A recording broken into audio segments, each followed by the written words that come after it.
আপনার ফোনে কেন পাই না?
তার ব্যাপারে 17টা বছর আমরা নির্যাতিত হয়ে নিপীড়িত হয়ে এমন অবস্থায় ছিলাম যা ভাষা প্রকাশ করা যেতেছে না।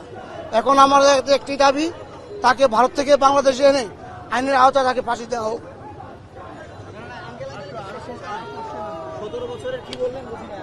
17 বছর অনেক নির্যাতন হয়েছে, অনেক নির্যাতন করছে মানুষকে, ব্যবসা বাণিজ্য প্রত্যেকটা সেক্টর, অফিস আদালত যত কিছু সবই তো সে লুটপাট করে নিয়ে গেছে। যেমন দেখেন গত আন্দোলনে আপনি কি জুতা নিক্ষেপ করতে এসেছেন? না, আমি দেখলাম এটা একটু উৎসব না, একটা হলো ভালো, এটা একটা হলো ঘৃণা। একটা প্রেসিডেন্ট দেশে ছিল, প্রধানমন্ত্রী ছিল, এখন তার অবমাননা, এটা একটু খারাপ লাগতেছে।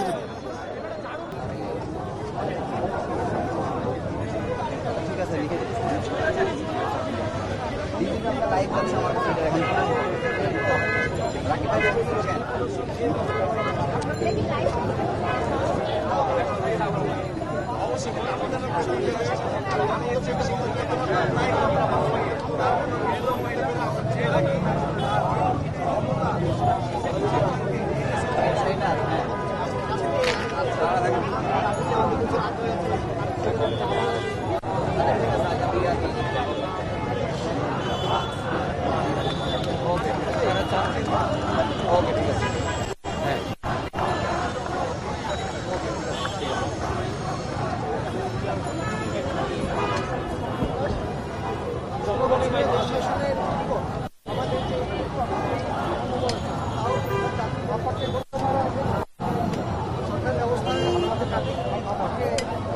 সম্মান করা হচ্ছে, শুভেচ্ছা বিদায় জানানো হচ্ছে। আমাকে যতবার মুছে ফেলার চেষ্টা করা হবে, এভাবেই মনে রাখবো যে আমাদের আল্লাহ ছিলেন, তিনি আছেন, থাকবেন, টাকাটা চমৎকার সবার হাত সই তুলাটা দেখা কথা বলতে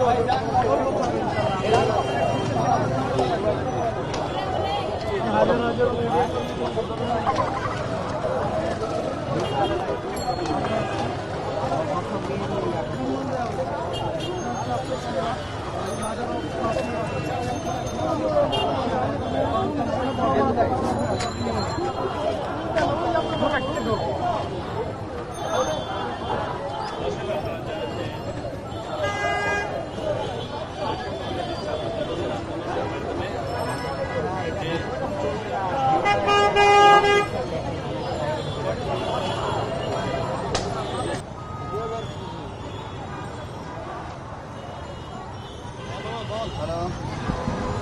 আমি দিয়েছি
আয়োজন আছে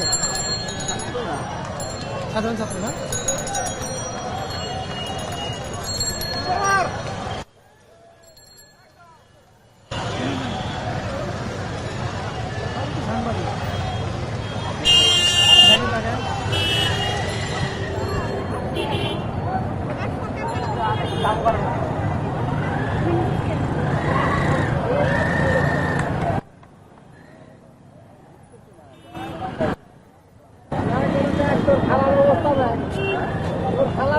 সম্মান করতেছে মানুষ দেখ বেটা আমি মোবাইল বন্ধ করে আবার অন করলাম।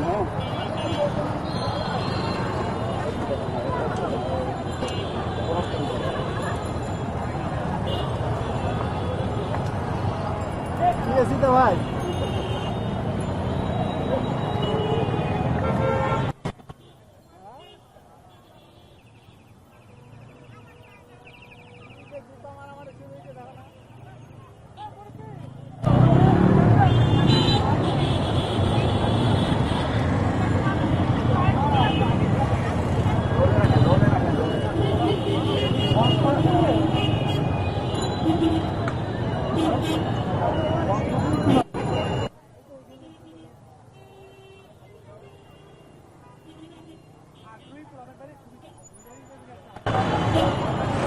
বুঝাই না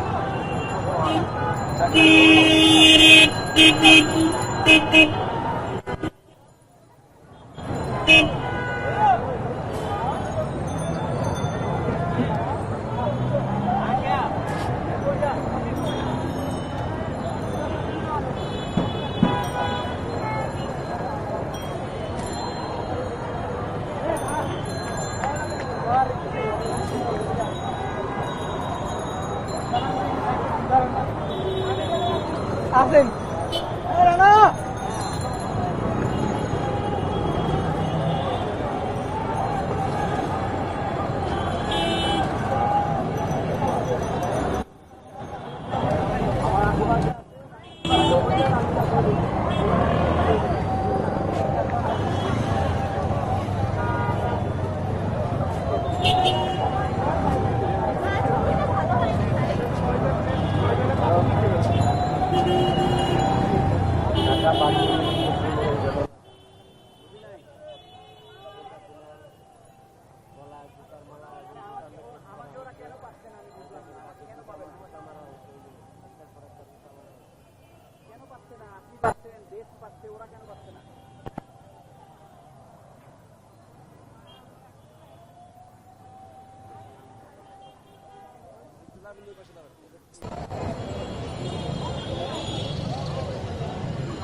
ভাই ওয়াইডে যাবো, একটু পর যাবো। আপনি এখান থেকে ঢুকেন না কোর্স থেকে।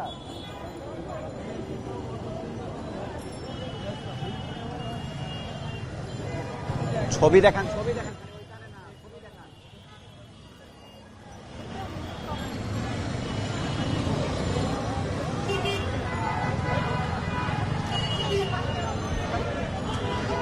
পূর্ব ঘোষণা অনুযায়ী দুপুর 1টা থেকেই আসলে জুতা নিক্ষেপ করার কথা ছিল। সাবেক প্রধানমন্ত্রী স্বৈরাচার শেখ হাসিনাকে নিয়ে যে স্তম্ভ তৈরি করা হয়েছিল, যেটিকে এখন ঘৃণা স্তম্ভ আসলে বলা হচ্ছে, সেটি একেবারে বরাবর 1টা থেকে আসলে শুরু হয়েছে। আমরা বিভিন্ন শ্রেণী পেশার মানুষকে আসলে দেখতে পাচ্ছি যারা আসলে জুতা নিক্ষেপ করছে, এবং একজন আমাদেরকে বর্ণনা দিয়েছে যে নতুন যে গ্রাফিতিটি করা হয়েছে সেটির শেখ হাসিনার ছবির নিচের অংশে যে রক্তের দাগ, এটি আসলে বোঝানো হয়েছে যে তিনি বিগত 15 বছর ধরে রক্তের ওপরে আসলে দাঁড়িয়েছিলেন।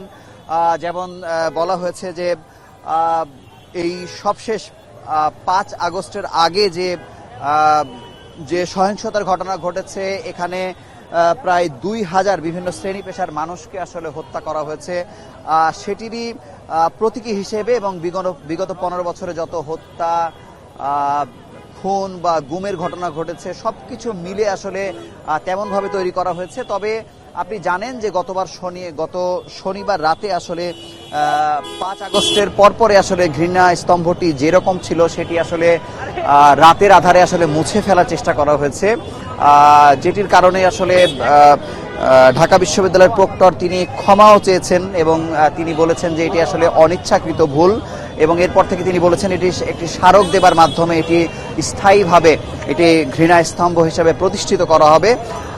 কিন্তু ছাত্ররা কিন্তু আসলে বসে থাকেনি। এই যে অপচেষ্টা হয়েছে ঘৃণা স্তম্ভটি মুছে ফেলার, সেটি রাতারাতি একদিন পরে আসলে তারা বিক্ষোভ করেছে। ছাত্ররা ঢাকা বিশ্ববিদ্যালয়ের বিভিন্ন এলাকা প্রদক্ষিণ করেছে। তারা বলেছেন যে স্লোগানে তারা বারবার বলছিলেন যে আবু সাঈদ মুগ্ধ, শেষ হয়নি যুদ্ধ। এই কথাটি তারা যেমন বলছিলেন, তারা একইভাবে বলেছেন যে যারা আসলে এই ছবিটি মুছে ফেলার চেষ্টা করেছে কেবল স্বৈরাচারের দোসর হলে আসলে এটি মুছে ফেলা সম্ভব, তারাই আসলে এই অপচেষ্টাটি আসলে চালিয়েছেন।